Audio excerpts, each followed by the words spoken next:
Ce podcast a été enregistré à PodBXL, le festival du podcast de Bruxelles.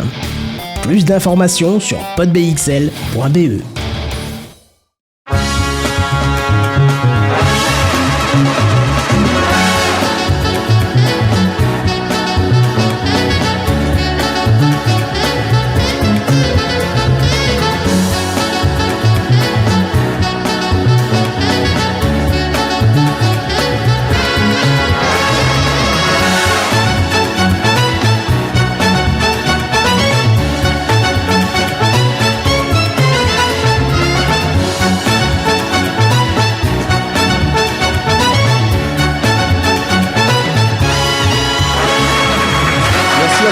On a eu la fin. C'est très bien. On dirait moi qui fait le truc. C'est génial. C'est ça. Donc bonjour à tout le monde. Moi c'est Monsieur Série, donc du podcast Monsieur Série and Friends, où je parle bien entendu de séries télé, mais pas que, parce qu'on parle aussi beaucoup de culture. Et pour ce format ici, ce sera le format que j'appelle portrait en série, qui en gros, je reçois quelqu'un et on va parler de sa vie, mais entouré par les séries qui peut-être l'ont influencé dans sa vie de tous les jours, dans son métier. C'est déjà arrivé, j'ai reçu pas mal de monde, j'en ai une 20aine d'épisodes, dont même Monsieur Alain Carazé, qui était quand même Monsieur Destination Série en France, donc il y avait beaucoup de choses à parler. Et aujourd'hui, donc non, elle a peur du micro apparemment. Je reçois Aline, qui fait partie de Bad Geek, mais pas que. Oui, pardon. Bonjour. Oui, alors je m'appelle Aline, je fais effectivement partie de Bad Geek, de l'organisation de tous ces festivals. Mais également, je suis podcastrice. Je parle notamment de séries coréennes dans Mes Madeleines coréennes. Et je fais aussi partie du label Podcut, et sur lequel je participe à d'autres podcasts comme Watchlist ou encore La Réponse D. Voilà. Et donc le format ici, c'est vraiment de déjà te demander quel est ton premier souvenir de télé, de série télé. Donc niveau enfance, hein, donc c'est pas forcément le plus jeune, mais qu'est-ce qui t'a marqué vraiment niveau télé ? Alors niveau télé, comment dire, j'ai l'impression que c'était un peu ma meilleure amie, cette télé. J'avais pas encore mon petit frère, pas beaucoup, enfin je n'avais pas le droit de sortir, et mes parents travaillaient beaucoup. Alors je leur reproche absolument rien. Mais voilà, j'étais souvent devant un écran. Je pense que la télé babysitter, c'est quelque chose que tout le monde a à peu près connu, en tout cas à une période, peut-être un peu moins maintenant. Oui. Non, c'est les tablettes, mais bon, c'est un autre écran. Voilà, c'était les années 90, ouais. Donc un peu... Voilà, la télé babysitter, c'était vraiment le truc. Mmh. Donc j'ai envie de dire, c'était le Club Dorothée, le mercredi matin, pendant que mamie faisait cater dans la cuisine. Moi, j'étais devant la télé. Donc il y avait les dessins animés, les premiers mangas, enfin je me rappelle, les premiers animés, pardon, c'était Dragon Ball Z. Ouais. Et après, j'ai un souvenir assez flou que ça enchaînait sur des séries américaines, genre Hooker ou des choses comme ça. Ah oui, carrément, dès l'enfance. Donc Hooker, une série avec William Shatner et Heather... je ne sais plus du tout. Enfin, des mecs sur des motos. Non, ça c'était... Attends. Hooker, c'était un flic. Dans une voiture. Voilà, et Chips, ils étaient sur les motos. Oui, mais je te dis, c'est un souvenir très flou. Ah oui, t'as mélangé deux séries. Et donc voilà, c'était ça. Il y avait aussi MacGyver. Voilà, des choses un petit peu... tout ce qui passait. Quoi. Tout ce qui passait. Peut-être un petit manque de contrôle parental sur ce que je regardais. Oui, mais voilà, c'était ça. Et puis... Et ensuite, en rentrant de l'école, les minicums sur France 3. Et c'était Princesse Sarah, des choses aussi qui mettaient la patate, quoi. Ah oui, Princesse Sarah, oui, c'est bien. Je ne sais pas si tout le monde connaît Princesse Sarah, non, ici. Non ? Oh là là, vous avez tellement de chance. Tellement de chance. Tellement de trauma en moins. C'est bien. Oui. Comment dire, Princesse Sarah, c'est une petite fille riche qui se retrouve au moment... Son père est, je crois, un riche Anglais amené à aller gouverner en Inde, voilà, à l'époque des colonies. Et Elle se retrouve d'un seul coup orpheline, soi-disant, dans un orphelinat, et comme étant orpheline qui a tout perdu, elle se retrouve à être Cendrillon, quoi, et à subir toutes les maltraitances possibles et imaginables par la directrice. Oh oui. Donc voilà, ça a forcé à être sage à la maison.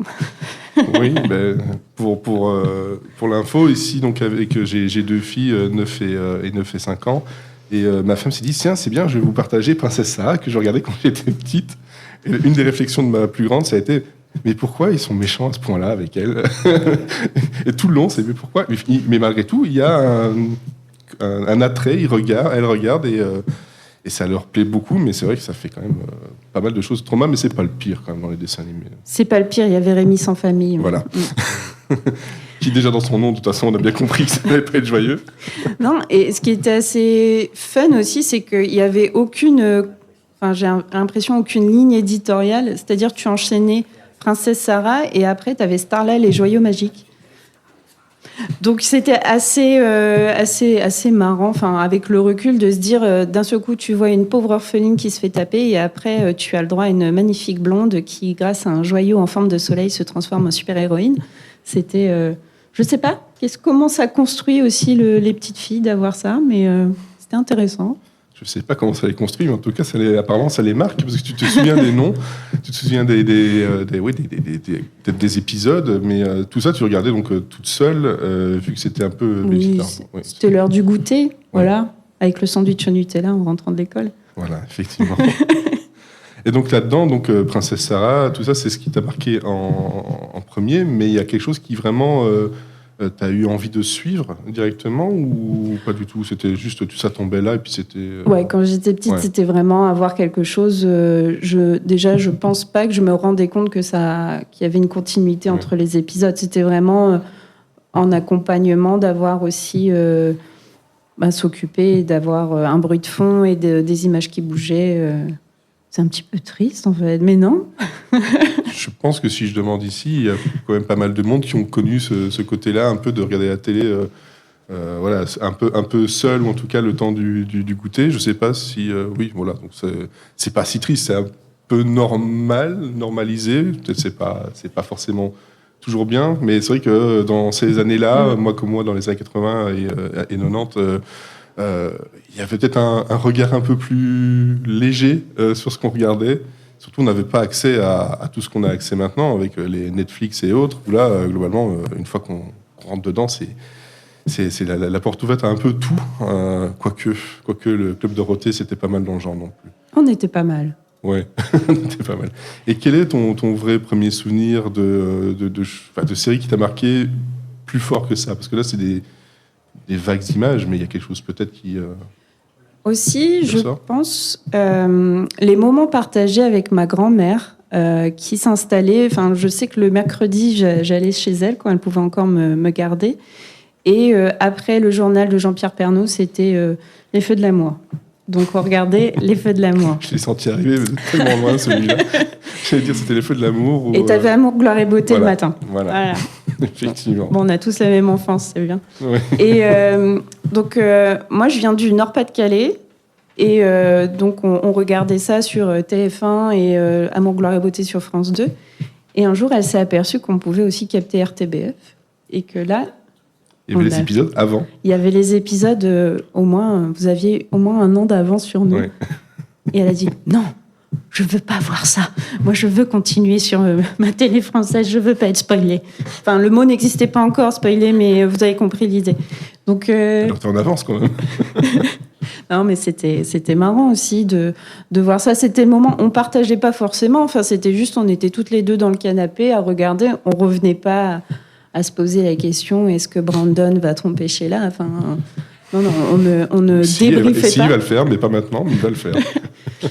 Je pense que Non, c'était ça, c'était le moment d'être avec ma grand-mère et de toutes les deux devant un écran. Ben, c'est toujours ça, c'est devant un écran, mais voilà. Après, oui, ça reste du partage, parce que c'était justement une de mes questions qui allait arriver.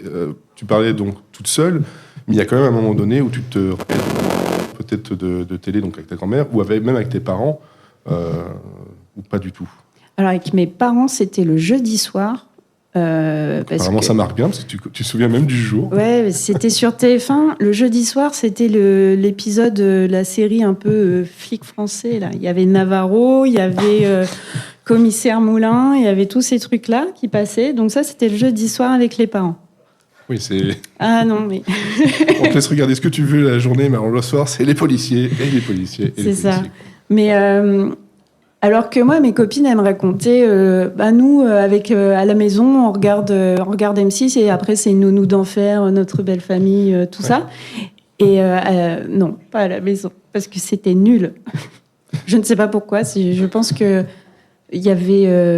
le soir, il fallait que ce soit un petit peu sérieux. Il fallait regarder le journal de 20h tout en mangeant. Mais après, se détendre avec Fran Fine, ça n'allait pas. C'était pas du goût je pense, de mes parents. Donc, ça, je l'ai découvert bien plus tard sur les multiples rediffusions. Oui, alors que, Navarro et Commissaire Moulin, finalement, pas trop rediffuseux, quoi. Alors, si, parce qu'au final, j'ai des petits trèfles, là, quand on me parle de Monsieur Régnier qui chante le PCV, et du coup, je sais de quoi ça parle. Et c'est assez marrant, c'est que donc dans l'histoire de ce format-là du podcast, donc voilà, une vingtaine de personnes, à chaque fois, on peut se dire que ça va se regrouper ou non, pas du tout. Là, en général, le côté M6 revenait assez souvent, mais c'est la première fois où on me dit non, M6 c'était pas possible, alors que c'est vrai que là-bas il y avait toutes les séries un peu familiales, comédie, alors que c'est vrai que TF1 le soir c'était plutôt leurs policiers, éventuellement peut-être des médecins pour changer, mais pas plus que ça. Non, j'ai que le souvenir vraiment précis de Navarro et Commissaire Moulin. Et aussi les cordiers jugés flics. Oui, ben voilà. Et Julie Lescaut, etc. Ah oui, c'était... Que des gens bien.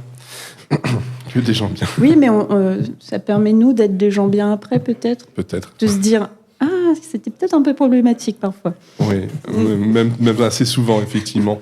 Je ne sais pas ici si dans le public, il y a ce genre de souvenirs-là aussi, de partage avec la famille, ou c'était pas du tout, pas autant. Si, c'était aussi des séries policières ? Non ? Oui, les corps des juges flics, oui.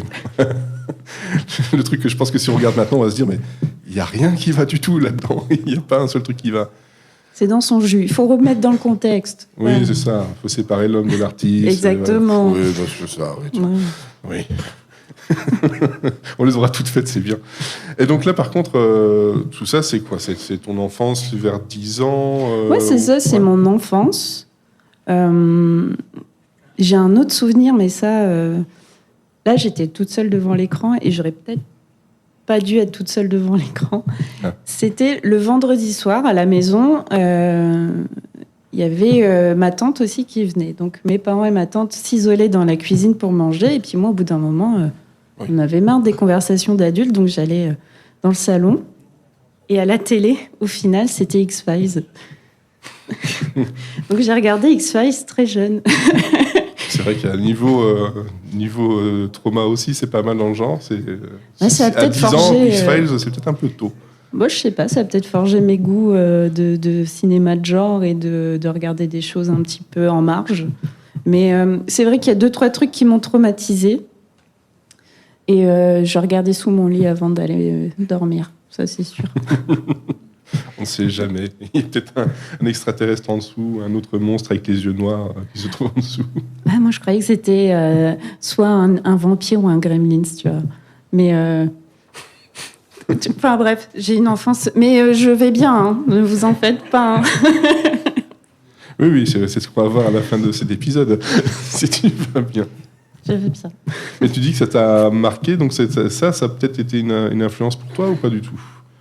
Sur ce que tu as voulu regarder après, les livres que tu as voulu lire, le film que tu t'intéressais. Donc tu parlais du cinéma de genre un peu. Ouais, je pense que c'est ça aussi, d'apprécier des choses un petit peu en marge, de ne pas regarder forcément de la grosse comédie lourde française. Ça, c'est pas forcément ce que j'aime regarder, mais du ciné, peut-être, je vais pas dire...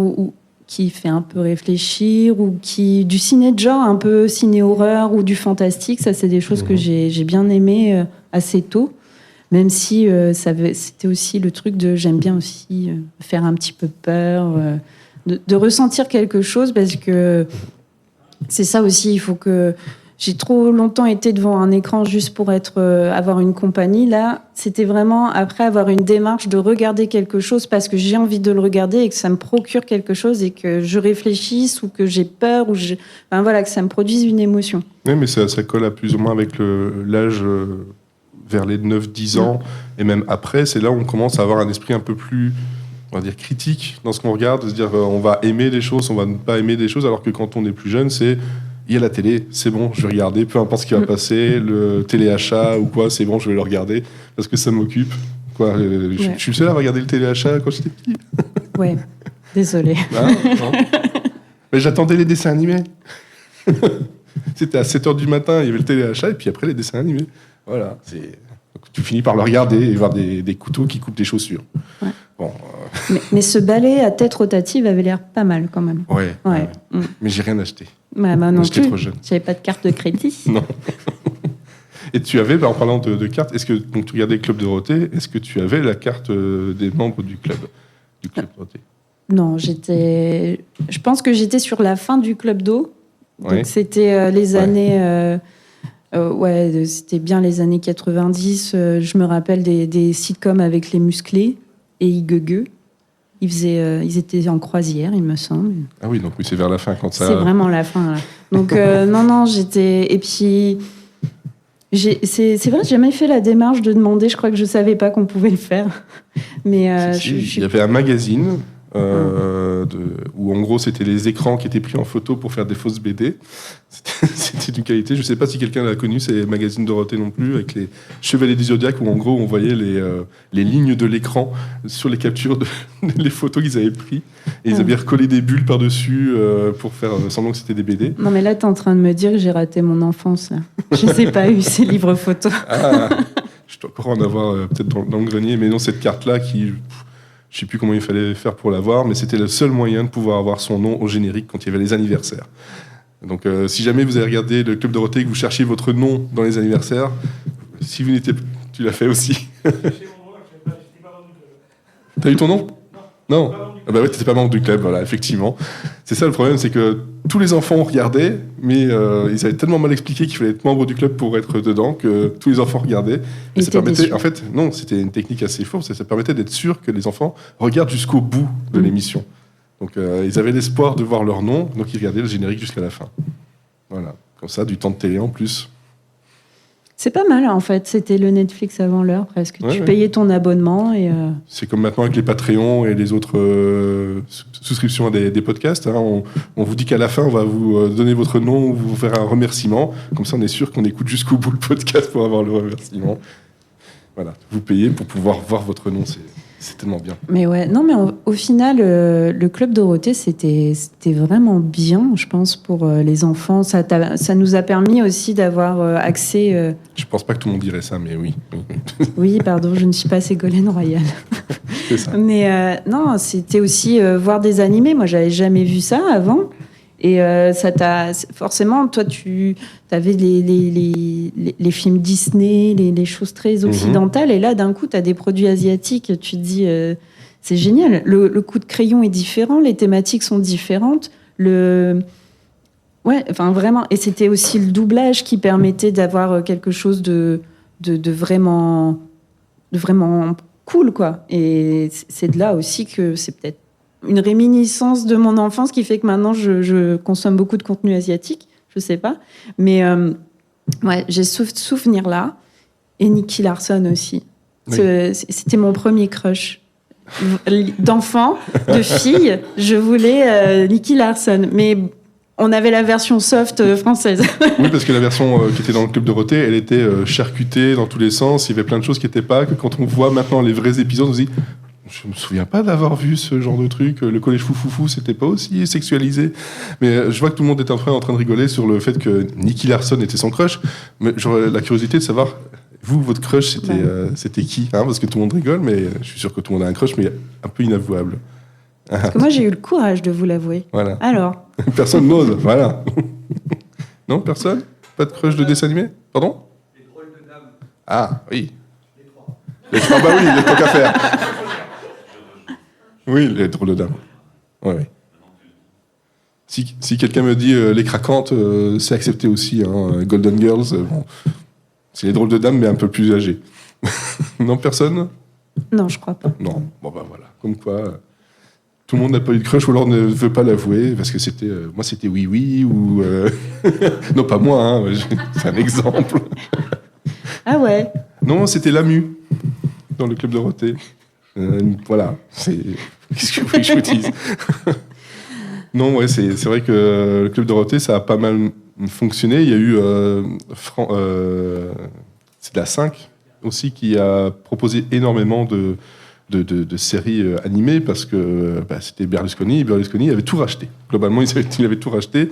C'est ce qui faisait que TF1 et Club Dorothée étaient un peu en guerre là-dessus. Toi, tu n'as pas regardé à ce moment-là? Non, je ne regardais pas la 5, non. Ouais, ça devait être vers la fin de la 5, globalement. Donc, ouais, non, tu n'as pas regardé. Non, moi, je me souviens de Debout les Zouzous. Oui, donc ça, c'est bien après. C'est France 5 ou la 5e, mais c'est pas la 5. Donc là, on est juste on arrive à la préadolescence, alors. Ouais, c'est ça. Là, je me souviens des rediffs d'Arabesque et de Magnum. Bizarrement. J'adorais Jessica Fletcher. Qui est sans doute le crush de quelqu'un ici, mais qui ne l'avouera jamais. C'est ça? Ou Magnum? Non? Non, personne. Non, Magnum. personne. Ah ouais, moi Magnum, ouais. Oui, oui. Ouais, moi Magnum, terrible. C'est pour ça que je te regardais. Je me suis dit, t'as tout de suite deviné, quoi. Effectivement. Donc oui, mais ça c'est un peu plus tard, mais c'était déjà des rediffs. C'était déjà des rediffs, ouais. De Jessica Lansbury, de me dire ah ouais, la petite mamie là, elle paye pas de mine et au final elle arrive à résoudre des énigmes, à résoudre des meurtres, et j'étais déjà un petit peu dans ce truc-là de tu rassembles des indices pour essayer de trouver une solution. Ça, c'est le genre de choses que j'adorais faire. Et voilà, c'est peut-être aussi ça qui m'a amené plus tard à être dans des métiers un peu scientifiques, de trouver des preuves de machin pour pouvoir prouver ce que je dis. Et c'est peut-être aussi ça, le début avec ces séries un petit peu policières, beaucoup plus feel-good que Navarro, hein, n'empêche. Mais oui. Voilà, et ouais, Jessica Lansbury, j'aimais beaucoup, vraiment. Je ratais pas. Ça changeait des policiers habituels où un peu comme Colombo l'a été aussi pendant un moment dans son genre, de dire qu'en fait là c'était madame un peu tout le monde, c'était surtout pas une enquêtrice, c'était une autrice qui permettait justement d'aider la police qui apparemment était incapable de faire son boulot. Donc c'est ça qui est bien dans ce genre de série là, c'est que souvent la police est incapable, donc on va chercher quelqu'un qui ne fait pas du tout le métier. Ça c'est le trope assez classique des séries américaines, c'est la police est aidée par insérer ici une profession qui n'a rien à voir, un boucher, une autrice, une médium, au hasard. Un chien. Turner et Hooch, hein, n'oubliez pas. Les chiens aussi aident beaucoup. Et donc ça, tu dirais que tu pars de ça pour toutes les séries policières ou pas que? Il y a d'autres genres, puisque tu as regardé X-Files avant, qui était un peu plus fantastique. Même très fantastique. Ouais, après, j'ai l'impression que X-Files, du coup, c'était sur quoi? C'était sur Canal, il me semble. C'était quand mes parents avaient encore leur abo Canal. Oui, il y a eu... Enfin, de toute façon, ça a changé de chaîne au bout d'un moment. Ouais, je sais plus. Et du coup, il y avait ça. Et... qu'est-ce que je disais? Il m'a perturbée, là-bas, avec ses signes. Ah, c'était sur la 6, d'accord. Je ne comprenais pas. Je croyais qu'il me restait 6 minutes. Je dis, what? Du coup, qu'est-ce que je disais? Arabesque, machin. Après, c'était... ce que j'aimais aussi, c'est que c'était pas comme Madame est servie ou Notre belle famille, avec des rires enregistrés. Tu vois, c'est que tu avais vraiment une histoire contée sans forcément avoir le quatrième mur du public qui se force à rire ou on appuie sur un bouton. Ça, ouais, c'était cool, mais voilà, quoi. Alors que suivre une histoire avec des personnages très identifiés, très caricaturaux en soi, qui vont résoudre des choses, ça, c'était cool. Donc, ouais, il y avait ce côté-là sur les séries policières, séries un peu action. Là, je parlais de Magnum, etc. MacGyver aussi, j'en ai parlé. Ça aussi, j'aimais pas mal. Et voilà. Et n'oubliez pas le crossover Magnum Arabesque dont on avait parlé il y a 2 ans à Podren, justement. Oui. L'improbable double épisode où les deux travaillaient ensemble pour s'aider. Donc, Jessica Fletcher met une chemise à fleurs. Et se laisse pousser la moustache. Non. Non, non, C'était bizarre. ça n'allait pas aussi loin, non. Tom Selleck n'était pas devenue non plus une petite dame âgée. Non, c'est ça. Ce serait bien. Non, après, c'était quoi? Il y avait aussi Remington Steele. Oui. Avec Pierce Brosnan. Ouais. Alors ça aussi, j'aimais beaucoup. Mais j'aimais pas forcément Pierce Brosnan. J'aimais bien son acolyte. Bien sûr, j'ai perdu son nom. Oui, bien sûr. Mais la femme. Enfin voilà, je trouvais que... Parce que c'était... On va clipper juste ce moment-là. La femme. La femme. Je sais plus son nom, Laura ou quelque chose comme ça. Et en fait, c'était elle vraiment qui résolvait aussi les énigmes. En fait, c'était ça. J'aimais bien les femmes qui résolvent des choses. Mhm. Donc ça a un peu comme ça aussi, je pense, construit ma façon de penser et ma façon d'être, de me dire, c'est bon, pas besoin d'un gars pour faire quoi que ce soit. C'est très, très, très engagé, n'est-ce pas? Et un peu radical, mais voilà, il fallait bien se débrouiller aussi parfois. Donc, Oui, bien sûr. Et voilà, donc ouais, j'ai 10, 12, 13 ans à ce moment-là. Une personnalité déjà affirmée, on va dire. Donc c'était cool. Et puis après... Et tout ça, c'était seule ou tu regardais ça? Non, toute seule. Ouais. Toute seule. C'était pas le genre... Enfin, ça plaisait pas trop à ma famille, ça. Il n'y avait pas assez Roger Hanin dedans, donc ça marchait pas. Non, ça parlait... Ouais, c'était série américaine, c'était pas leur truc, quoi. Ah oui, j'ai pu comprendre. C'est très catégorique. Ça a changé depuis, hein, mais heureusement. Mais ouais, c'était ça. Et puis après, je suis tombée... c'était quand j'étais ado, c'était le début de la trilogie du samedi. Mhm. Donc, un peu, je pense, comme la plupart des gens... Sauf en Belgique, parce que M6, il fallait avoir le satellite pour capter M6, donc on l'avait pas. Vous l'avez pas des... Non, on n'avait pas M6. Là. Mais on connaît la trilogie, mais peut-être par Internet. Pour rappeler ce que c'était, je ne sais pas si tu veux le faire. C'était le samedi soir sur M6 où on proposait 3 séries américaines, un épisode de chaque, et ça faisait comme ça le tunnel de la soirée. Ça commençait à 20h50, ça finissait à minuit, et comme ça occupait les ados le samedi soir. Oui, c'est ça. C'est là-dedans on avait Medium, par exemple, Au-delà du réel. C'était principalement des séries fantastiques, ou en tout cas des séries de genre. Du coup, j'ai découvert Charmed, j'ai regardé Buffy, 7 jours pour survivre. Qu'est-ce qu'il y avait Alors attention que Buffy n'a jamais été dans la trilogie. C'est une confusion qu'on Tout le monde fait. l'a, et en D'accord. fait, non, ça passait juste avant, ou la même période, mais il n'a jamais été dedans. D'accord. Non. Il y a le caméléon. Oui, le caméléon, oui. Donc, ouais, ça a aussi forgé un peu. Ça, c'était mon adolescence, vraiment. C'était l'entrée dans les séries vraiment américaines. Et une fois que j'ai. Enfin, ça, on en reparlera peut-être un petit peu après, sur le début de l'âge adulte, une fois que je suis à l'université. Mais, ouais, trilogie du samedi, forcément. Ouais, toute seule, par contre, parce que j'avais déjà mon petit frère, mais lui, ça ne l'intéressait absolument pas. Donc, Combien d'âge d'écart? On a 5 ans d'écart. Oui, donc c'est un peu compliqué, effectivement, de... Mais voilà, donc... ouais, je me souviens, ouais, Charmed, ça, je suivais absolument. Et quand je ne pouvais pas regarder, j'avais une cassette. On avait encore le magnétoscope. J'avais ma cassette de 240 minutes et j'enregistrais pour pouvoir me repasser les épisodes dans la semaine pour pouvoir être à jour pour le samedi suivant. Alors, ce que tu dis, c'est que tu avais ta cassette. Donc, ça veut dire qu'au bout d'un moment, les épisodes étaient effacés. Oui. Mais elle me servait juste de... Comme maintenant, on pourrait avoir... je sais pas, un fichier MP3 ou MP4, une vidéo que tu regardes et une fois que tu l'as regardée, tu la jettes. Mais là, c'était ça me servait un peu de mémoire tampon. Oui, bah oui. C'est ça. Pas le choix. J'ai regardé ça et parce qu'on n'avait pas encore Enfin, moi, j'avais pas accès à des plateformes de VOD ou quoi que ce soit. Il n'y avait pas. Hein. Il n'y avait pas. Non. Donc, c'est plus simple, il n'y avait pas. donc, et puis pas de DVD, on n'achetait pas de coffret, donc c'était ça. J'enregistrais ma trilogie et puis je la regardais. Et puis les coffrets, même VHS, à l'époque, n'étaient pas nombreux comme aujourd'hui. Globalement, toutes les séries, on peut facilement, en tout cas plus ou moins, les trouver en coffret ou même en plateforme. Mais là, c'était la télé qui te permettait de les voir et rien d'autre. Mais ça, c'est quelque chose, donc, à niveau adolescence. Est-ce que tu as commencé à partager ça avec quelqu'un, genre à l'école, à la cour de récré ou pas? En fait, c'est vachement triste. Ça a toujours été très solitaire pour moi, la télé, à ce moment-là. Le fait de partager, c'est assez récent au final. Parce que on n'avait pas forcément les mêmes centres d'intérêt avec les copines, ou alors chacune, on regardait la même chose, mais on ne se le disait pas. Ah bon? Ouais. Peut-être les frères Scott. Là-dessus, on débriefait les frères Scott parce que Team Lucas, Team Nathan, mais c'est tout, quoi. Est-ce qu'il y avait ici dans le public justement des personnes qui partageaient ça à l'école ou c'est la même chose? C'est pas niveau adolescence? Non, pas du tout. Est-ce que vous regardez des séries télé? Parce que j'ai pas posé la question bêtement, mais non, moyen? Non, pas du tout. Attends. Oui. Moi, c'était pas des séries télé qu'on partageait à la cour de récré, mais plutôt la Star Academy, par exemple. Oui. On regardait, on en parlait à la cour de récré, quoi. On débriefait les émissions. Et j'avais pas tant que ça accès à la télévision, mais c'était vraiment pour les émissions, quoi. On en parlait vraiment. C'était pas tant les séries, mais plus les émissions qui passaient à la télé. D'accord.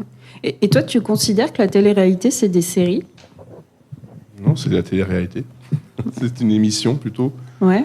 Même s'il y a un storytelling sur plein d'épisodes. C'est ça, c'est que ça peut rester. Il y a du script. Ça, on le sait, c'est scripté. C'est plus ou moins scripté selon les émissions. Les lofts, etc., c'était quand même très, très, très, très scripté. Après, il y avait une part de. Comment dire? D'improvisation un peu guidée. Mais est-ce que je considère comme ça, comme une série? Non. Non, parce que le taux de jeu et d'écrit n'est pas suffisant, selon moi, pour ça. Ouais, parce que au final, donc. Moi, c'était le début de Loft Story, j'étais en 6e, du coup. Ça a aussi construit l'adolescence de façon pas terrible. On va dire l'image de la femme, pas forcément des plus sympathiques dans ce genre d'émission. Et surtout... C'est pour ça que la Star Academy, finalement, c'était quand même un peu mieux. Au moins, il y avait un but culturel, musical, qu'on aime ou qu'on n'aime pas. Ouais, faire croire à des gamins qui vont percer dans le milieu de la musique, je sais pas si c'est aussi... C'est peut-être une meilleure vision de dire j'ai envie de faire de la musique plutôt que j'ai envie de faire rien dans une piscine. Enfin, ouais, d'accord. Enfin, maintenant, on a toujours ça, il y a toujours eu ça, le vouloir son quart d'heure de célébrité, mais c'est peut-être mieux du côté créatif, artistique, au moins. Mais ouais, il y avait...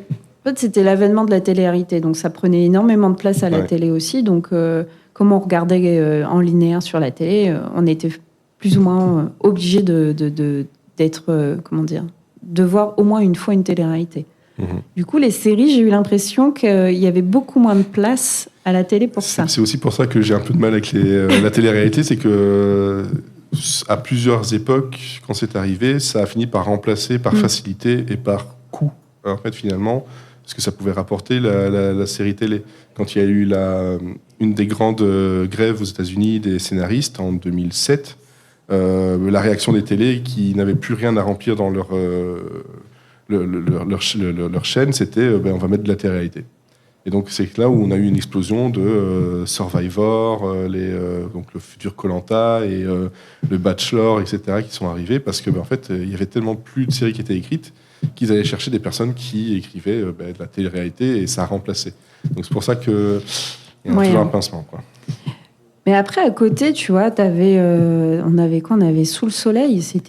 Ça aussi, c'est un truc que je suivais, mais c'était nul. Enfin, rétrospectivement, le contenu, on approchait du zéro, quoi. Et même en termes d'écriture, les dialogues étaient creux. Enfin, c'était...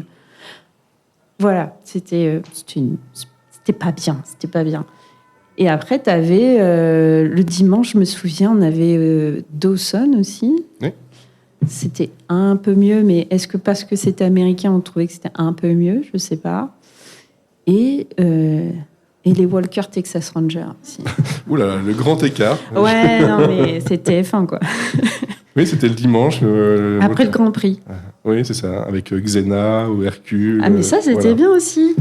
Finalement, oui, on peut critiquer, mais pour avoir revu du Xena et du Hercule, niveau thème abordé, surtout chez Xena, c'était quand même beaucoup plus intéressant que ça n'y paraissait, quoi. Donc, Xena, je trouvais ça un peu mieux qu'Hercule, et Lucy Lawless a mieux tourné que Kevin Sorbo. Mais voilà. Voilà, donc je ne sais pas si tout le monde voit qui est Lucy Lawless. C'est Xena. C'est Xena, donc c'est une actrice qui sur un côté mythologique. C'est une série qui est aussi dépeinte comme représentatrice de la cause lesbienne aussi, mais à l'époque un peu C'était jamais frontalement Non. mis en avant, c'était très sous-entendu. Voilà, et Hercule était une des sous-séries qui découlait de ça. En C'était fait. pas l'inverse Hercule et Xena, Oui, ou un l'inverse. spin-off. Mais Ouais. celui qui jouait Hercule, donc Kevin Sorbo, c'est un conspirationniste, trumpiste, tous les trucs qui finissent en Un mec iste. Et bien. c'est un mec bien, quoi. Voilà. Il est Hercule dans sa tête. Oui, Voilà. mais ouais, ça c'était aussi pas mal. Peut-être pour ça que je préfère Xena et Hercule, n'empêche.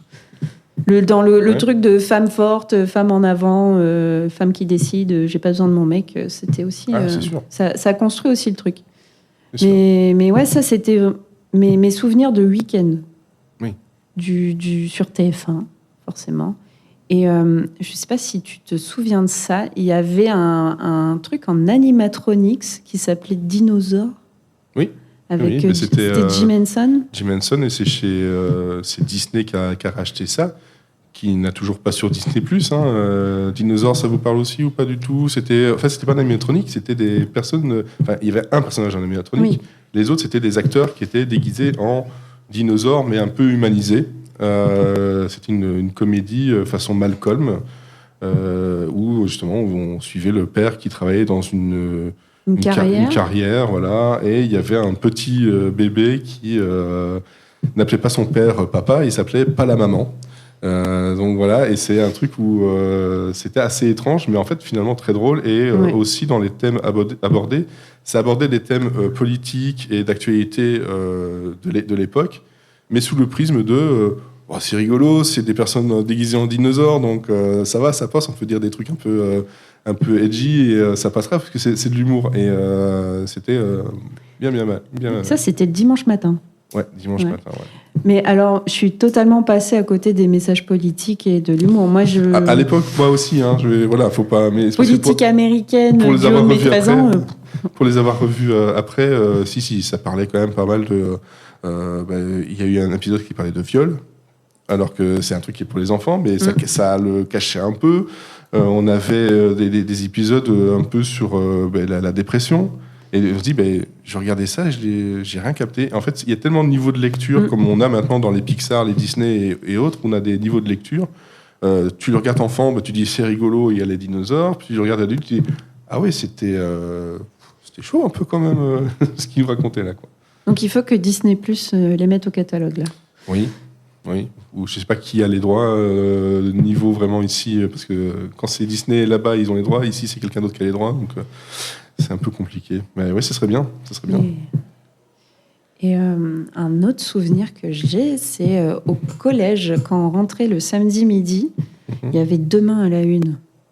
Oui. Ça aussi, c'était cool. Alors, Demain à la une, le pitch était assez génial. En fait, c'est que c'est une personne qui, tous les matins, recevait le journal du lendemain.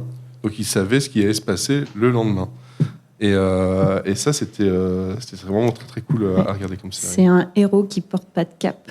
Ouais. Il peut aller sauver les gens des incendies qui ne sont pas encore déclenchés. Et c'était super bien parce que c'est un mec ultra lambda qui arrivait et c'était tout le truc de bonjour, tu vas mourir demain, viens avec moi, je vais te sauver. Mais c'était ultra dur pour les personnes en face d'accepter un mec à moitié fou. Et je trouvais que c'était traité de façon un peu simple. Enfin, c'était une série américaine, mais ça restait assez mignonnet. Oui, c'était léger, c'était relativement drôle. Il y avait pas vraiment c'était plutôt la question de et si tu savais ce qui allait arriver demain, qu'est-ce que tu en ferais? Est-ce que tu allais aider les gens ou est-ce que tu allais justement finalement pas t'en faire, ou c'est une responsabilité en fait de connaître le futur d'une personne que tu ne connais pas, hein. Donc mais ouais, c'est assez intéressant, et ça aussi malheureusement c'est sur aucune plateforme actuellement, et pourtant c'était le truc de est-ce que tu vas sauver les gens ou est-ce que tu vas jouer les numéros du loto. Voilà. Un peu quand l'almanach, donc je vois qu'il y a apparemment des personnes qui vont jouer plutôt le numéro du loto. Oui, mais c'est parce que je veux l'argent pour pouvoir sauver les gens. C'est ce qu'il faut faire. Non, c'est pas pour ça. Je pars en vacances et puis c'est tout. Voilà. Mais non, C'est vrai que c'est une question assez philosophique. C'est si tu savais ce qui allait se passer demain, ou si tu connaissais tout ça, ou même l'almanach, comme dans Retour vers le futur, où tu avais tous les numéros, les trucs gagnants, les matchs gagnants. Qu'est-ce que tu en fais? Est-ce que tu l'utilises ou pas? C'est une question Bah oui. qu'on pourrait se poser. Mais je pense que globalement, tout le monde va se dire oui, quand même un peu. À plus ou moins niveau, j'utilise un petit peu. Non, tu l'utilises. Enfin, je sais pas. En tout cas, je l'utilisais pas pour faire du mal à quelqu'un. Ça, c'est sûr. Mais je sais pas. Non. C'est comme ça qu'on apprend que tu es une psychopathe. Non, pas du Plutôt tout. une sociopathe. Mais machin, là, qui m'a fait chier en 4e, attention. Je sais que tu vas mourir demain. C'est pas grave. Non, ça, c'est le Death Note. Ah oui, c'est Death Note. Oui. C'est encore autre chose. Ouais, et donc ça, c'était le samedi, mais je me souviens aussi que Canal passait des animés.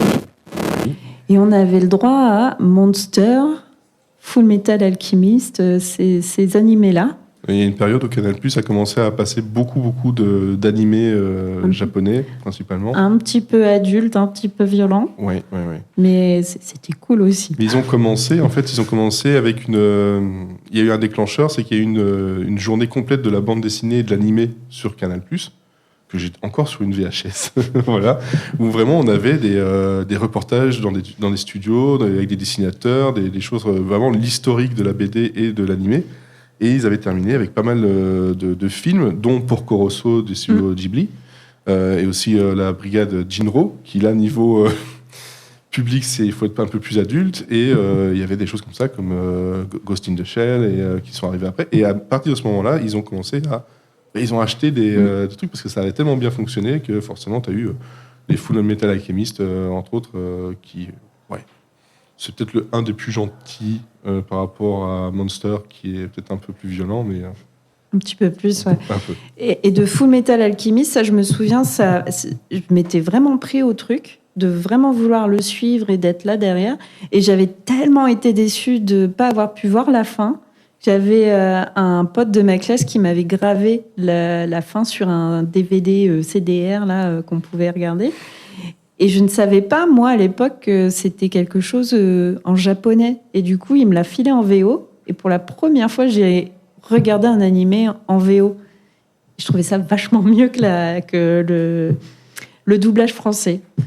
Et c'est de là que je suis aussi arrivée à me dire, mais en fait, les séries, c'est vraiment mieux quand c'est dans leur langue, quand c'est écrit pour eux, que de regarder le doublage français. On est d'accord de ne pas être d'accord. D'accord. Bon. Il y a des séries qui, quand même, ont une autre aura. Pas dire que c'est mieux, mais ont une autre aura. Les Simpsons, par exemple. Oui, d'accord. Voilà, déjà, les voix françaises sont reconnues comme étant la meilleure version, même par le créateur. Donc, après, c'est pas les mêmes blagues, ils rajoutent de l'humour. Friends, par exemple, qui aussi sépare un peu tout ça. On a des blagues qui passent en français, qui n'existent pas dans la version originale. D'autres qui sont un peu plus douteuses et qu'on aurait préféré ne pas avoir non plus, parce que c'est ça aussi le problème du doublage, c'est qu'il y a des moments où la personne qui adapte va adapter comme elle le veut et on se retrouve avec des choses, on se dit ouais, peut-être que tu n'aurais pas dû dire ça ou pas comme ça, c'est pas top, mais il y a des choses à chercher. Après, c'est vrai que niveau animé, il y a le côté où, entre guillemets, c'est pour les enfants, donc c'est pas grave. Au début, on va mettre les doubleurs qui débutent. On parlait tout à l'heure de Nicky Larson. C'est aussi la version française qui fait que c'est devenu culte pour nous. D'avoir la voix du méchant qui le rend totalement ridicule, alors qu'en vrai, le méchant est censé faire vraiment peur. Là, il était juste... C'était Michel, quoi. Enfin, pas Michel ici. C'est... Michel un Michel... Tu as fait la voix des méchants dans Nicky Larson. Il n'a pas vu Nicky Larson. Non. Mais en fait, il faut savoir qu'avec Nicky Larson, comme avec Ken le Survivant, il y a eu un moment donné où en fait les comédiens de doublage étaient relativement peu dirigés ou aussi très mal payés. Et ils en avaient tellement marre qu'ils ont fini par improviser des choses qui, en gros, ne veulent rien dire, avec des voix assez bizarres ou parfois même des dialogues qui n'avaient rien à voir du tout avec l'histoire. On peut retrouver sur YouTube quelques extraits où, pendant un moment, il parle d'une rambarde et il parle des agents du BTP qui travaillaient dessus.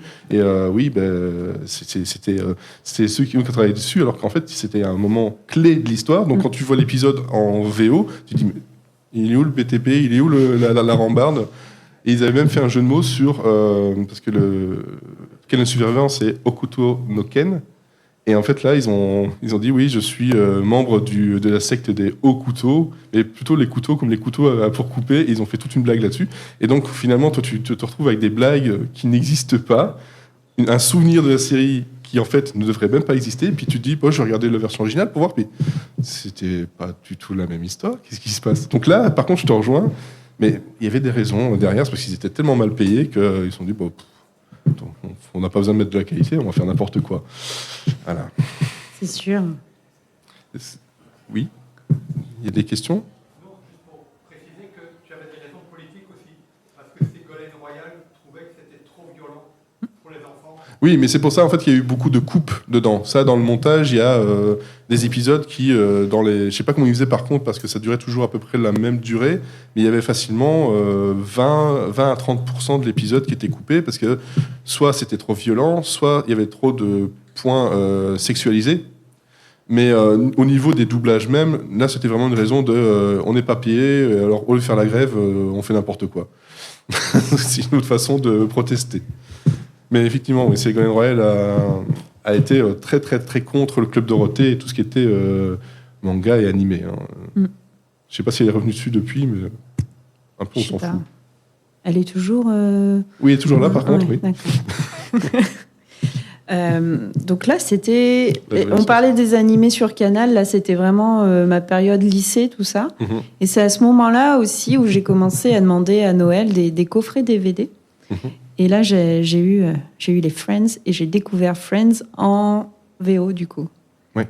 Et c'était là, par contre, j'ai dévoré les épisodes les uns après les autres. Je passais des journées entières à regarder Friends et à apprendre aussi l'anglais parce que notre prof d'anglais nous faisait regarder Friends pour apprendre des expressions, pour apprendre à distinguer aussi les accents parce qu'on regardait Friends, on regardait après peut-être un Agatha Christie pour essayer de différencier les accents. Américain, anglais, oui, bien sûr. Je ne sais pas si d'autres ont eu cette chance-là, parce que moi aussi, j'avais des profs d'anglais qui étaient très sur la culture et apprendre la langue avec le discours, le dialogue, etc. Et moi, j'avais ça. J'avais aussi des talk shows en Belgique. On avait via MSNBC, on avait le soir, on avait Jay Leno, Conan O'Brien, et si on mettait sur le télétexte, attention, télétexte, ça parle peut-être que aux vieux, donc c'était une espèce de minitel sur la télé. On pouvait déclencher en fait les sous-titres pour sourds et malentendants, et donc ça permettait d'avoir en anglais ce qui était en train d'être dit, et c'est comme ça que moi j'ai appris énormément de choses, ça et les jeux vidéo. Mais j'ai appris énormément de choses en anglais, juste en regardant par la culture, et j'avais des profs qui étaient à fond là-dedans, et c'est vrai que Friends c'est arrivé un peu vers la fin de mes années de secondaire, mais on avait la musique, on était en train de traduire les paroles, voilà, on avait tout ça. Je sais pas si d'autres ont eu cette chance-là. Moi, c'était pas les séries ou les films. On avait un prof d'anglais qui fixait sur les chansons. Donc, c'était Wham, U2, tu vois. C'est très bien, ça. C'est quand même... Bon, le résultat, c'est que je suis pas très bon en anglais. Donc, je n'ai pas été attentif. Ah, c'est bon. C'est autre chose. Et d'autres, non, pas que ça, non. Les chansons, oui. Chansons, oui. Les séries, non. Séries, non, pas du tout. Non. Mais par contre, mon papa avait regardé Star Trek avec mon frère dans le but... Et du coup, ils avaient d'abord regardé en français, puis ils avaient regardé les épisodes en anglais sous-titré français, et puis ils ont fini la série en anglais sous-titré anglais. Et c'était pour effectivement faire que mon frère apprenne mieux l'anglais. Mais c'était à la maison, du coup, c'était pas... Oui, mais c'est une bonne chose, parce que ça permet d'apprendre de façon ludique, en tout cas, c'est une bonne chose. Moi, je le fais aussi avec ma plus grande, les séries qu'elle aime regarder, ou les choses que j'ai envie de partager avec. Au bout d'un moment, voilà, Malcolm, on l'a regardé en VO. Et pourtant, c'est aussi à un moment donné un peu plus... c'est un anglais qui n'est pas non plus facile d'accès toujours, mais ça permet déjà de l'entendre, d'avoir un phrasé, d'avoir des mots qui reviennent. Peut-être on ne va pas pouvoir faire de phrases au début, mais on se dit « Ah, ça, je l'ai déjà entendu », et ça permet d'apprendre aussi. Et c'est vrai qu'à l'adolescence, pourquoi pas. C'est vrai que Friends a été beaucoup utilisé. Ça sera peut-être d'autres choses maintenant. Je vois qu'il y a une question dans... Vous voulez dire que c'est quelque chose peut-être à vous approcher pour le micro, ce serait... Merci. Sorry, on fait déplacer les personnes. Oui. Je suis trop court, comme d'habitude. On m'entend? Oui, voilà. Oui. Je voulais dire d'ailleurs que c'est dommage parce que nos amis néerlandophones ont la chance d'avoir toutes les séries en VO. Oui. Et donc, quand on a le plaisir de parler anglais avec des néerlandophones, c'est quasiment natif pour eux. Ils parlent néerlandais comme ils parlent anglais parce qu'ils ont vu toutes les séries en VO. Nous, malheureusement, pauvres francophones, toutes nos séries sont traduites. Ouais. Et c'est- je trouve que c'est une chance que les enfants n'ont pas de notre côté et qu'ils ont du côté néerlandophone. Après, maintenant, les enfants d'aujourd'hui ont une chance, c'est qu'on a accès aux plateformes avec la possibilité de changer les langues, alors que ça, effectivement, nous, on ne l'avait pas. On ne l'avait pas du tout. Voilà. Moi, je suis de 83, donc tout ça, je l'ai connu vraiment sur le tard. Oui, il y a un problème? D'accord. Il n'y a plus d'autres questions?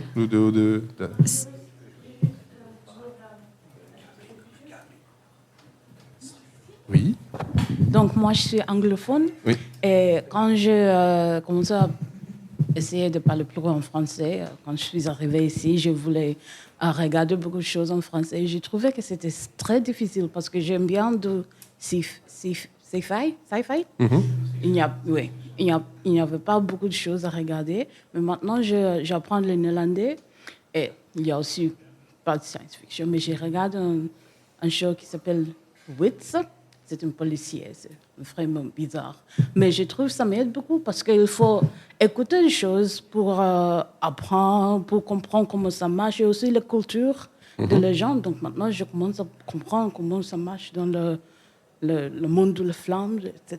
Et je trouve que c'est très difficile. Donc pour cette raison, je n'aime pas le doublage parce que je pense que ce n'est pas une vraie émission, ce n'est pas une vraie picture. De choses, een vraie image de choses. En ik spreek Nederlands met jou en u spreekt heel goed Nederlands. En van waar bent je? Ja, ik spreek heel goed Nederlands. En van waar bent je? Van waar komt je? Ik kom uit Zimbabwe, maar ik woonde 20 jaar in Weka. Vous avez vu, elle parle flamand parfaitement, quoi. Chapeau, madame. Non, mais c'est vrai que c'est un vecteur d'apprentissage et il faut essayer faut le guider, faut le diriger. C'est vrai que si on n'a pas la connaissance de la langue déjà de base, ça va être plus compliqué pour après apprendre à l'autre, en tout cas l'accompagner. Mais c'est quelque chose qu'on a voulu faire assez rapidement et faut pas attendre l'adolescence parce que c'est plus la personne est jeune, plus elle va avoir facile après aussi de l'apprendre. Et l'adolescence, on est déjà un peu plus formé et c'est plus compliqué. Le projet de classe, là, justement, sur Friends, c'était de regarder 1 ou 2 épisodes, de pouvoir reparler derrière, de débriefer de ce qu'on avait vu en anglais. Et surtout, on avait appris le générique pour faire une chorale. D'accord. Donc, on avait fait des Rembrandts comme ça, en chorale. Comme quoi, il y a des enseignants encore qui aiment bien le côté ludique et surtout aiment apprendre les choses aux personnes. Et donc là, c'est... Là, c'est le lycée. Lycée. C'est bon, on a fini. Oui. Je vais enfin partir de chez moi. Je vais pouvoir regarder autre chose que la télé et Navarro. Mais après, j'arrive donc dans les études supérieures. Le début, c'est un petit peu compliqué. Je suis un petit peu à part. J'arrive pas à m'intégrer dans le groupe. Pour ça aussi que je fais du podcast, parce que les gens qui n'arrivent pas à s'intégrer. Je plaisante. On a envie de parler et il y a des gens qui nous écoutent. Ils ne s'écoutent pas. Ou quand on parle, ils nous disent qu'on est bizarre. Mais voilà, du coup, études supérieures, là, je plonge peut-être la première dans les séries américaines et dans toutes ces plateformes que ce cher Kim.com a mis en place. Okay, si tu vois ce que je veux dire. Oui, mais je pense que tout le monde a eu à peu près ça. À un moment donné, les séries, c'était les trucs, on les trouvait, hein, les tontons d'Amérique qui envoyaient des choses là. Le pire tout pire. Ouais, le pire tout pire, oui. Donc là, j'avais carrément un fichier Excel de je ne sais combien de lignes.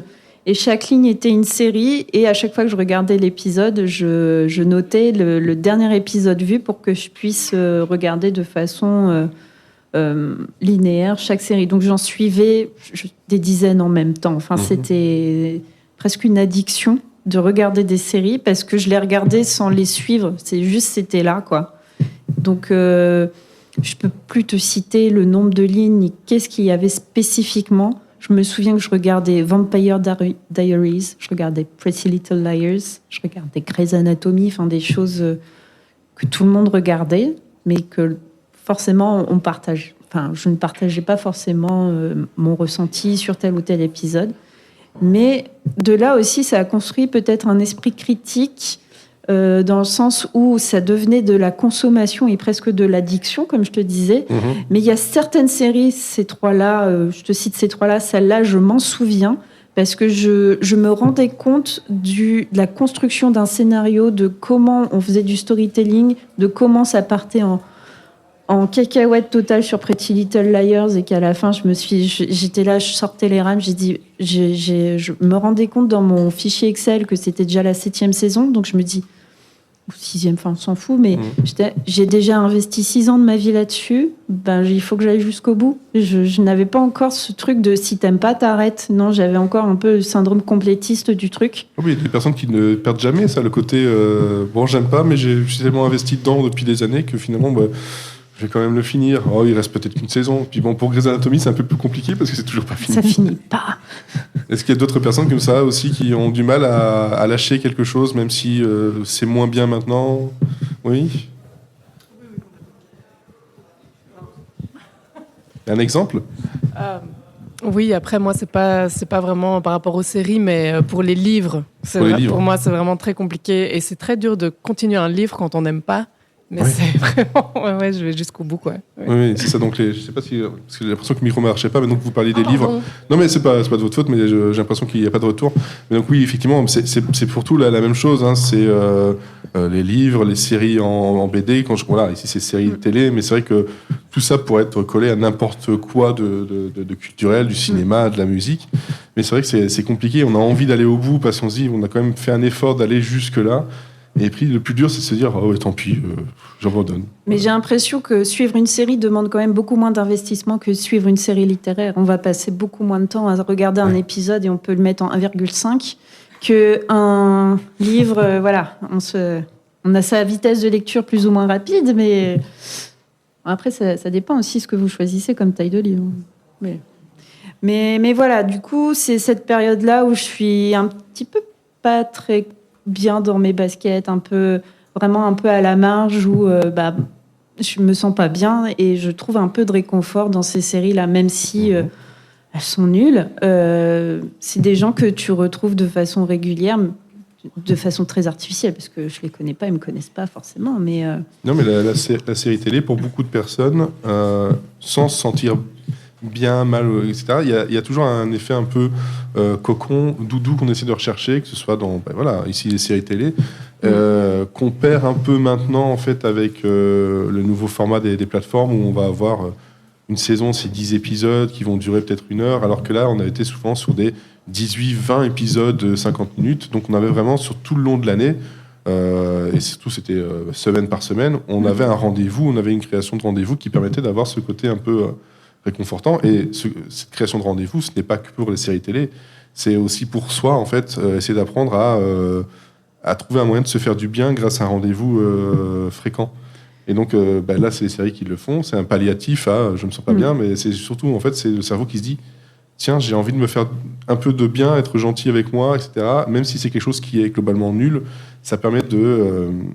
on dit on éteint le cerveau. Non, en fait, le cerveau a besoin de se reposer aussi. On a besoin de se reposer. Il ne faut pas qu'il soit tout le temps actif. Et ça fait du bien. Donc, le côté péjoratif qu'on pourrait avoir avec que ce soit les films, les séries, les livres, les jeux, etc., il y a toujours un côté où, en fait, psychologiquement, ça fait du bien. Et il ne faut pas l'oublier. Et ça permettait aussi de structurer ma semaine. Ah oui. Je savais que le lundi, c'était telle série. Et c'est un petit peu triste en soi. À l'école, il y a quand même des choses qui structurent, genre un programme. Mais non, c'était les séries. Alors, bon, d'accord, le vendredi matin, il y avait maths, tout ça. Ouais. Oui. Mais non, je me repérais plus dans la semaine aux séries que je regardais, quoi. Et ça a duré quelques années quand même. Ça a duré toutes mes études, plus mes premières années dans la vie active. Et voilà, ça me structurait vraiment ma semaine et peut-être aussi de pas trop non plus de tomber complètement en dépression, comme tu disais, le côté rendez-vous, la petite décharge de dopamine qui te dit finalement ça va pas si mal, même si c'était juste regarder une série où les gens allaient beaucoup plus mal que moi, mais c'est une façon comme une autre. Mais on va regarder Grey's Anatomy. Tiens, qu'est-ce qu'il a comme problème aujourd'hui? Ah oui, dans les frères Scott. Oh, sa greffe de cœur ne peut pas fonctionner parce que le chien a mangé le cœur. Ah, les frères Scott, j'ai lâché. Celle-là, je l'ai pas fini parce que j'ai dit non, c'est pas possible. C'est parti vraiment très très loin. Il y avait le père qui devait avoir une greffe de cœur et à l'hôpital, il y a un chien qui a mangé le cœur pour la greffe. Donc il n'y a pas eu ça. Débile. Voilà, c'est absolument, c'est n'importe quoi. Et bon, on finit par retenir parce que c'est absurde. Et je me rends compte là en parlant que finalement je regardais des séries qui est très marketées girly, Vampire Diaries, PLL. Enfin, en plus c'est que dans mon tableau Excel, je les mettais pas je mettais pas Pretty Little Liars, je mettais PLL. Je leur avais désigné des acronymes, je savais de quoi je parlais. C'est bien. C'était terrible. Et puis après, les applis, ça te permettait aussi d'avoir ton journal. Je pouvais aussi avoir, j'ai découvert ça, donc j'avais implémenté ça. Et puis ça continue encore maintenant. J'ai toujours mon appli très spécifique pour pouvoir suivre ce que je regarde. Et ça te permet aussi de te conseiller ce que tu potentiellement tu aimerais regarder après. Mais voilà, c'est plutôt bien fait les algorithmes là-dessus. Ouais. C'est très ironique. Ça finit par t'enfermer dans un genre, mais après... Mais je reviens un peu sur ce que tu disais sur le côté doudou et sur ce que je dis de structurer. C'est aussi pour ça, en partie, que moi, mon podcast s'appelle « Mes Madeleines coréennes ». C'est les Madeleines de Proust, à la base. Moi, l'idée, c'est vraiment d'un moment réconfort, d'un moment doudou, d'un moment cocon, où quand tu regardes ça et que tu parles de ce que tu aimes, tu es vraiment dans un peu ta safe place et... Tu trouves forcément des gens avec qui tu as des affinités parce que tu parles de ça et d'un seul coup, il y a un dialogue qui se fait, il y a un échange qui se fait. Et c'est aussi ça un peu le pouvoir... Le truc positif avec les séries, c'est de former aussi des communautés et de rencontrer des gens qui ont les mêmes centres d'intérêt que toi et de pouvoir échanger et de construire aussi, ce que je disais, cet esprit un petit peu critique de j'analyse ce que je regarde, peut-être que j'analyse trop ce que je regarde, mais c'est toujours très intéressant. Et comme ça, tu forges des amitiés, tu forges des groupes, des communautés. Et c'est ça aussi qui est intéressant là-dedans. C'est des points de départ de discussion aussi, en fait. Oui, c'est sûr. Tu as un commentaire ? Non, je réagissais sur le fait que tu dis moi, je regardais des trucs girly. Moi, je faisais l'inverse, en fait. Et d'ailleurs, je vais vous dire, la série que je regardais le plus, c'était un dessin animé. Et je vais proposer de chanter le générique. Et s'il y a des gens dans la salle qui le connaissent, ils chantent avec moi, d'accord ? Ouais. Moi, je ne chanterai pas. Bon. Au pays de Candy, comme dans tous les pays, on s'amuse, on pleure, on chante. Il y a des méchants et des gentils. On pleure, on rit. Ça, oui, juste voilà, c'est ça. Je la chante pas, mais je connais les paroles. Ça fait longtemps. Oui. Petite parenthèse. Moi, j'ai pas vu Candy, j'étais pas née. Et ça, c'est une attaque en plus. C'est pas vrai. Merci Aline. Voilà. Je plaisante. Allez, hop. Ouais, donc c'était une période pas forcément très facile de cette surconsommation de séries. Et ça ne t'a pas aidé à justement avoir des contacts avec des personnes, surtout pendant les études ? Après, ouais. C'était encore... c'est rétrospectivement, je trouve que c'était un petit peu une période pas facile. On était dans des résidences étudiantes, dans des apparts où on vivait à 3. Mes collègues, je suis incapable de vous dire comment elles s'appelaient, à quoi elles ressemblaient, parce que je vivais enfermée dans ma chambre, en fait, à regarder mes séries. Donc, c'est comment dire, le cliché du nerd ou du geek comme on peut avoir et qui est pas cool. Mais c'est ce que j'étais. J'étais enfermée dans mon monde de séries, comme ça. Et à la fin de mes études, j'ai eu la chance de faire un semestre à l'étranger. Je suis allée à Québec et là, j'ai découvert les séries québécoises. Donc, Le cœur a ses raisons, ces trucs-là. Alors ça, je conseille de regarder. Le cœur a ses raisons. Donc, on parlait tout à l'heure de Amour, gloire et beauté et les feux de l'amour. Mais là, c'était une parodie de ce genre de choses-là, très, très, très, très drôle. Et par contre, pour le trouver, c'est aussi compliqué. Il y a des DVD, je pense, mais c'est... On a beaucoup de plateformes, mais finalement, il y a beaucoup de choses qu'on ne trouve pas. Voilà. Donc, ouais... Moi, je disais juste tous les épisodes sont sur YouTube. Oui, c'est ça, mais ça fait pas très longtemps, je pense. Non, mais voilà, en tout cas, tous les épisodes sont sur YouTube, donc on peut te retrouver, et c'est très drôle. Voilà, c'est vraiment très très drôle, effectivement. Donc là, c'est vraiment la période de mes études. Donc j'étais diplômée en 2011, donc on va dire, c'est la période 2000-2010. C'était ce truc un peu de addiction série. Après, j'ai commencé à travailler et l'addiction, elle s'est un petit peu transformée, c'est-à-dire je me lève... Je me lève beaucoup plus tôt et je te bouscule, voilà. Je me lève vachement tôt pour pouvoir avoir le temps de regarder une série avant d'aller au boulot. Ah oui. Et donc là, c'est là que je découvre... Je dis oui, je me lève pas plus tôt, mais moi ce que je faisais, c'est que comme je prenais le train, j'avais toujours mon PC portable avec les séries et je regardais sur le long du trajet. Maintenant, avec la voiture, c'est un peu plus compliqué. Un peu dangereux, mais bon. Ouais, non, j'avais pas de temps de trajet, tu vois, j'avais... Ouais. Et Travailler loin, c'est bien, ça permet d'avoir du temps de trajet pour lire des livres, regarder des séries, écouter de la musique, des podcasts.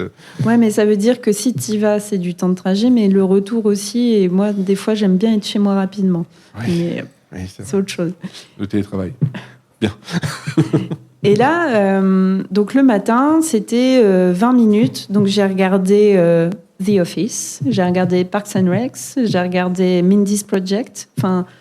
Cette même bande de scénaristes, d'humour un peu caustique. Des comédies de la NBC, non ? Bah, c'est ça. Donc, je regardais ça tous les matins. J'avais 20 minutes avec mon bol de céréales pour regarder. Et c'était vraiment très, très bien. C'était presque... J'étais contente de me lever parce que je savais que j'allais regarder The Office plutôt que d'aller au travail. Il faut trouver un moyen de se lever et d'être prêt pour aller travailler. Donc, pourquoi pas ? Donc, c'était ça. C'était la fin et des téléchargements, du peer-to-peer, etc. Et après, j'ai plongé aussi dans les plateformes. Donc là, j'avais déjà commencé à travailler. J'ai eu un accident au travail. Je me suis cassé un genou et je me suis retrouvée alitée chez moi, à pas avoir le droit de bouger de mon canapé. Pour guérir, tout simplement. C'était quel genre de travail ? Parce que comment on peut se Je travaillais dans un laboratoire et en fait, je me suis cassé un genou tout bêtement dans le vestiaire en remettant mes chaussures. C'est très, très, très, très, très bête. Ça reste un accident de travail. Oui, j'ai eu cette chance d'être dans l'enceinte du labo au moment où je me casse le genou, mais ça aurait pu avoir lieu n'importe où. Ouais. Mais du coup, je me retrouve bloquée chez moi. Dans une ville où il se passe pas grand chose, etc. Puis de toute façon je pouvais pas sortir, donc c'est pas grave. Et là j'ai mon meilleur pote qui me fait c'est super, tu vas pouvoir te mettre à Netflix. T'as 3 semaines là d'arrêt, il y a 3 semaines gratos où tu t'essayes et puis si ça marche pas, t'arrêtes ton abo. Et c'était la fin. Là ça a été la fin. J'ai commencé des trucs un peu classique qu'on trouve sur Netflix. Et là, j'ai découvert la série Sense8. Et là, révélation. Est-ce que tu peux expliquer, parce que je ne sais pas si tout le monde voit ce qu'est Sense8, si. On arrive dans les années là où vous savez un peu plus la série. Apparemment, c'est très bien là-bas, je vois qu'il y a un pouce levé. Alors, Sense8, c'est une série créée par les sœurs Wachowski, donc les réalisatrices de la trilogie Matrix. Et elles partent du postulat qu'il y a 8 personnes sur Terre qui sont connectées émotionnellement, intellectuellement, de façon très organique, mais en étant chacune dans leur pays. Et il y a une organisation extra-gouvernementale, bien sûr, toujours. La méchante, qui veut les rassembler pour les étudier, finalement, faire des expérimentations sur eux. Et de là, ça va réveiller cette connexion qu'ils ont entre elles. Et cette connexion est tellement forte que quand vous avez Beduna en Corée du Sud qui commence à faire un mouvement de taekwondo, vous avez le pompier américain qui d'un coup est en pleine intervention et fait ce même mouvement de taekwondo. Donc ça leur permet à la fois de se sortir de situations pas très cool les uns les autres parce qu'ils peuvent faire appel à une compétence, un peu un stand dans JoJo's quoi. Ils peuvent faire appel à la... T'as perdu tout le monde avec JoJo's, je vois ce que c'est, mais voilà. Ils font comme ça appel à une compétence qu'ils n'ont pas naturellement, mais que la personne avec qui ils sont reliés ont, donc de pouvoir se sortir de situations plus ou moins complexes. Parfois, ça amène à des situations très comiques. Faire un mouvement de taekwondo alors que tu es en rendez-vous, en date, c'est peut-être pas ce qui est le plus sexy. Et parfois, ça dépend avec qui tu as rendez-vous. C'est ça. Et parfois, ça donne lieu aussi à des moments où ils sont tous les 8 connectés parce qu'il y en a un qui a une émotion trop intense, souvent dans des moments un peu sexy. Donc ça donne aussi lieu à ce genre de choses.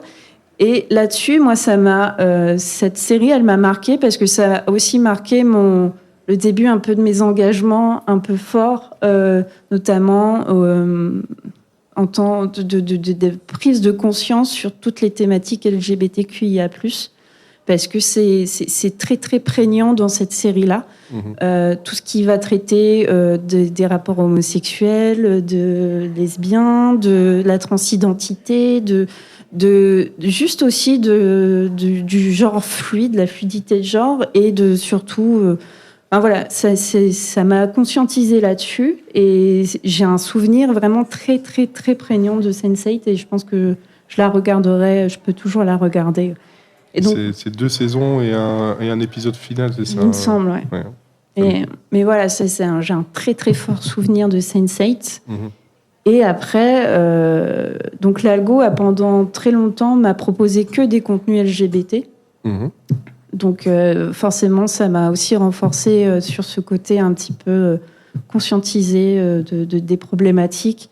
Et mon côté, je suis devenue, j'espère être une alliée de la communauté, sans forcément en faire partie, mais de soutenir, de soutenir à mon échelle et dès que je peux de dire, de répandre un message de tolérance et voilà, on est tous ensemble, on fait communauté et c'est comme ça, on est tous pareils.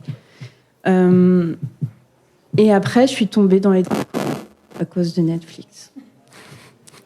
À cause de Netflix. À cause de Netflix et de ce putain de genou. Un jour, l'algo me propose la série Black. Et là, je lance le truc. Je me suis endormie au bout de 20 minutes parce que j'étais... Ça commence mal. Non, mais j'étais abrutie de cachet, si tu veux, d'antidouleur, etc. Okay. Et la série n'était pas... Enfin, bref, c'est pas grave. Et là, d'un coup, je tombe sur un truc... je comprends pas grand-chose. Ça parle coréen. Alors, quand on l'a pas dans l'oreille, c'est assez compliqué de comprendre de quoi ça parle. J'arrivais pas à lire les sous-titres parce que j'étais un peu dans les vapes, mais bon, c'était pas grave. Et là, j'ai un truc qui mêle à la fois de l'humour, beaucoup d'action, des choses parfois un peu dark, du contenu, d'accéder comme ça à une culture que je ne connais absolument pas et qu'on ne connaît pas, parce que quand nous on était ados, les animés, finalement c'est la culture japonaise et les Coréens et Japonais, c'est pas du tout les mêmes personnes. Non. Donc là, on arrive sur quelque chose, je fais, mais qu'est-ce que c'est? Et là, on a des choses, contrairement à Grey's Anatomy, où il faut investir 25 ans de sa vie pour savoir qu'à la fin, Meredith Grey, c'est pas une bonne personne et elle est toxique. Là, en 8, 10, 12, 20 épisodes, vous avez une histoire complète. Et là, j'ai fait, c'est génial. Je suis pas obligée de tenir un Excel, de savoir où j'en suis, parce que Netflix le fait pour moi. Mais j'ai pu m'investir des années entières pour avoir la finalité de quelque chose et d'être déçue à la fin. Et je peux être déçue très rapidement. Voilà. Et voilà. Et là, je suis tombée là-dedans. Donc Black, je m'en souviens pas parce que j'étais pas bien. Mais voilà. Et après, l'algo, il m'a proposé plein d'autres choses. Et je suis tombée dedans et j'en ai fait un podcast. Oui. Comme quoi.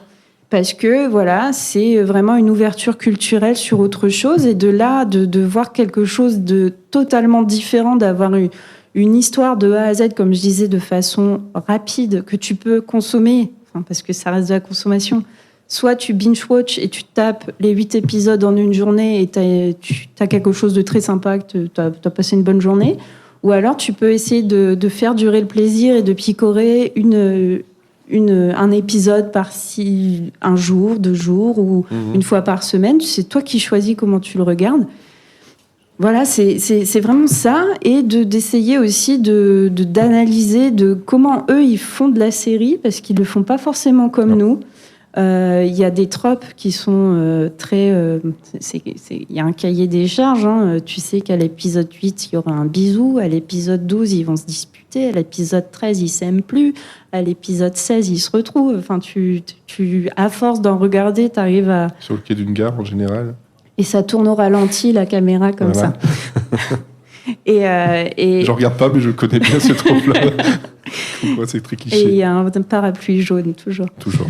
Et de là, en fait, aussi, de voir une autre culture, d'essayer d'aller voir au-delà du contenu télévisuel, de se dire, ah bah tiens, ça se passe dans tel lieu, qu'est-ce qui s'est passé là, je connais pas. Hop, allez, je regarde sur Internet, je fais mes petites recherches. Des contenus aussi historiques, parce que nous, à l'école, on apprend l'histoire de France, on apprend l'Occident, mais moi, je connaissais absolument rien de l'Asie du Sud-Est, de l'Extrême-Orient, et là, je me renseigne sur, qu'est-ce que c'est la guerre de Corée ? Moi, j'en avais pas entendu, c'était une ligne dans mon cahier d'histoire. Ou alors, tu as entendu la version du côté américain ? Peut-être, mais même, je pense que c'était une ligne dans le cahier d'histoire. Oui. C'était pas quelque chose de prégnant. Et du coup, voilà, ça t'amène aussi à t'ouvrir à une autre culture, à t'ouvrir à autre chose et aussi à se pousser à faire des recherches. Ce que les gens ne font peut-être plus maintenant. On fait, on prend pour argent comptant ce qu'on dit, on fait un prompt chat GPT, on voit ce qui sort. Là, c'est vraiment d'aller chercher l'info, recouper et de construire quelque chose. Enfin, c'est ma façon de regarder les dramas coréens, qui n'est pas très reposante, mais... c'est un boulot, en fait, finalement. C'est un boulot. Vu le temps qui reste, si tu devais garder une seule série de tout, dans tout ça, laquelle tu garderais ? Je garderais What's Wrong with Secretary Kim, qui est un drama coréen, avec chouchou numéro 1, Park Seo-joon. Et c'est sur Netflix aussi, ou pas ? C'est sur Viki Rakuten, donc c'est une plateforme... Excuse-moi, c'est une plateforme vraiment spécialisée dans les contenus asiatiques. D'accord. Oui, désolé, tu veux que je te trouve une série Netflix ? Non, je me suis dit, il y a peut-être un peu de chance comme ça, vous pouvez regarder, mais non, c'est juste le nom. Je vois bien ce que c'est Rakuten, mais quand même...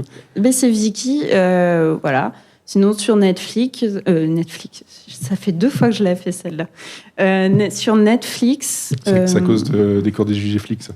Ouais, je pense. Qu'est-ce que je pourrais dire ? Kingdom aussi, sur Netflix, c'est bien, en série coréenne. D'accord. Une bonne série de zombies. Voilà. J'ai entendu un dans le fond. Apparemment, le zombie, c'est pas pour tout le monde.